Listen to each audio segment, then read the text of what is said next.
स्वामी सूर्यानंद जी महाराज, उपस्थित अतिथिगण और मेरे प्रिय भाई और बहनों, आप सभी को मेरा प्रणाम और राष्ट्रीय युवा दिवस की हार्दिक शुभकामनाएं। स्वामी जी की कही हुई बातें आज भी हमें बहुत प्रेरित करती है और जीवन में आगे बढ़ने का मार्ग दिखलाती है। उन्हीं की एक कहानी लेकर मैं आपके समक्ष उपस्थित हुआ हूँ। कहानी का शीर्षक है अपने अपने स्थान पर सभी लोग महान होते हैं। कहानी शुरू होती है।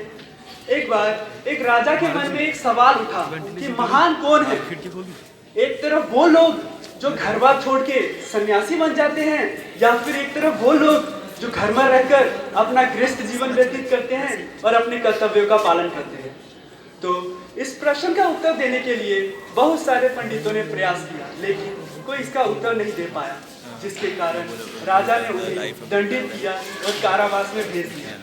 कुछ दिनों के बाद राजा के दरबार में एक सन्यासी आते हैं और गर्व से कहते हैं, हे राजन, मैं तुम्हारे प्रश्न का उत्तर देने आया हूँ, लेकिन मेरा एक शर्त होगा कि तुम्हें मेरे साथ कुछ दिनों के लिए रहना पड़ेगा। जो राजन हैं वो तुरंत मान जाते हैं और अपना सारा कारोबार अपने मंत्री के हवाले करके वहां से चले जाते हैं।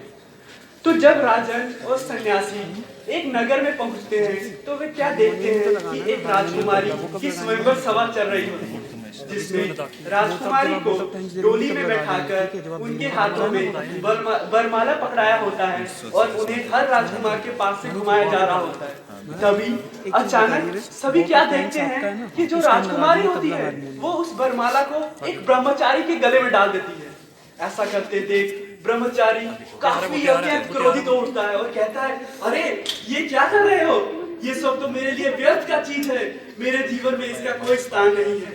ऐसा बोलते हुए उस वरमाला को निकाल फेंकता है और वहां से चला जाता है। उसके चले जाने के बाद राजकुमारी रोने लग जाती है और कहती है कि मैंने इन्हें अपना स्वामी मान लिया है, इसके अलावा मैं किसी और से विवाह नहीं कर सकती। ऐसा बोलते हुए वे भी उस सन्यासी ब्रह्मचारी के पीछे चली जाती है। तब यहाँ खड़े सन्यासी ब्रह्मचारी को राजन को कहते हैं कि हे राजन, चलिए हम भी इनके पीछे चलते हैं। चलते चलते काफी अंधेरा हो जाता है, जिसके कारण राजकुमारी अपना रास्ता भटक जाती है और रोने लग जाती है। तब जो राजन है वो कहते हैं, बेटी मत रो, मैं तुम्हें तुम्हारा रास्ता दिखाऊंगा।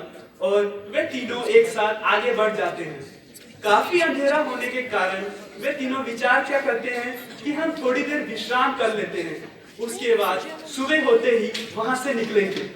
तभी वे एक वृक्ष के नीचे रुकते हैं। तब यहाँ से एक दूसरी घटना आरंभ हो जाती है। घटना में क्या होता है कि उस पेड़ के ऊपर एक जो पंछी है उसके परिवार का घोंसला होता है, जिसमें एक पंछी, उसकी पत्नी और 3 बच्चे होते हैं।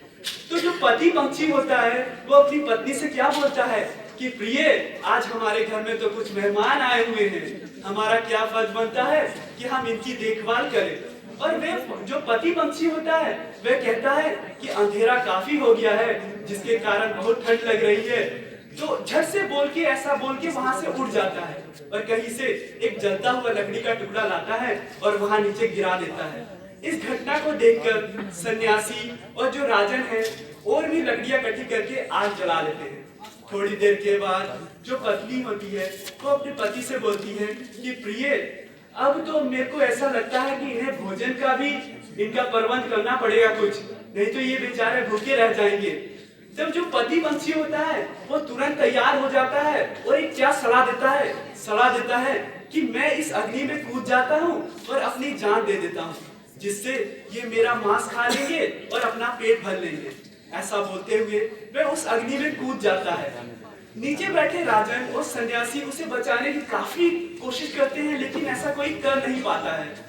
तो थोड़ी देर के बाद जो पत्नी पंछी होती है वो सोचती है कि मेरे पति ने इन लोगों की अपनी भूख मिटाने के लिए अपनी जान दे दी, तो मेरा क्या कर्तव्य बनता है कि मैं अपने पति का जो काम रुक गया है उसको पूरा करूं। ऐसा बोलते हुए पत्नी भी कूद जाती है और ये नीचे बैठे ये तीनों घटना देख रहे होते हैं। तो थोड़ी देर के बाद क्या होता है कि जो पंछी के बच्चे होते हैं वो तीनों भी डट के उठ खड़े होते हैं और कहते हैं, भैया भैया, हमारी माता पिता ने तो अपनी जान दे दी इनका भूख भरने के लिए, अब हमारा क्या कर्तव्य बनता है कि हम भी इस अग्नि में कूदकर इनका पेट भरने के लिए तैयार हो जाते हैं।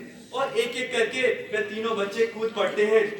तो थोड़ी देर के बाद जो सन्यासी होता है वो राजन से कहता है, हे राजन, तुम्हें तो तुम्हारे सवालों का जवाब मिल गया। तो जो राजन है वो बोलता है, अरे वो तो कैसे मिल गया? तो वो बोलता है कि एक तरफ तुम्हारे पास वो ब्रह्मचारी था जिसको सब कुछ मिल रहा था तो भी छोड़ के चला गया, और एक तरफ ये पंछी का परिवार है जिसके पास सब कुछ था लेकिन ये सब कुछ त्याग के अपना दूसरे के लिए सोच के चले गए। तो इस कहानी से हमको शिक्षा क्या मिलता है कि अपने अपने जगह पर तो सबका महत्व होता है अलग अलग, लेकिन इससे भी बड़ी कहानी हमको क्या इससे सीख मिलता है कि एक का कर्तव्य दूसरे का कर्तव्य नहीं होता। धन्यवाद।